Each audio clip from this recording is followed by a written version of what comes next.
Upcoming OTT release dates confirm చేసుకున్న Telugu movies list. 1. True lover present Disney plus హాట్‌స్టార్లో streaming అవుతుంది. Sundaram master Harsha, Divya Sripada కలిసి నటించారు. మార్చి 28న హాల్లో రిలీజ్ అయింది. కథ వెనుక కథ మార్చి 28న ఈటీవీ విన్ యాప్లో రిలీజ్ కానుంది. పాట్నా శుక్ల మార్చి 29న డిస్నీ ప్లస్ హాట్‌స్టార్లో రిలీజ్ కానుంది. లెజెండ్ మార్చి 30న థియేటర్లో రిలీజ్ కానుంది. మస్తు షేడ్స్ ఉన్నాయిరా మార్చి 29న అమెజాన్ ప్రైమ్ వీడియోలో రిలీజ్ కానుంది. డబుల్ ఇంజన్ తెలుగు మార్చి 29న హాల్లో రిలీజ్ కానుంది. ఇన్స్పెక్టర్ రిషి తెలుగు నవీన్ చంద్ర, సునైన కలిసి నటించారు.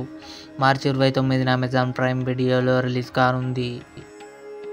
హనుమాన్ తేజ సజ్జా, అమృత అయ్యర్ కలిసి నటించారు. ఏప్రిల్ 5న డిస్నీ ప్లస్ హాట్‌స్టార్లో రిలీజ్ కానుంది. తమిళ్, కన్నడ, మలయాళం ఇవి అప్కమింగ్ కన్ఫర్మ్డ్ ఓటీటీ మూవీస్. ఈ వీడియో మీకు నచ్చినట్లయితే లైక్ చేయండి, షేర్ చేయండి, మా ఛానల్ని సబ్స్క్రైబ్ చేసుకోండి.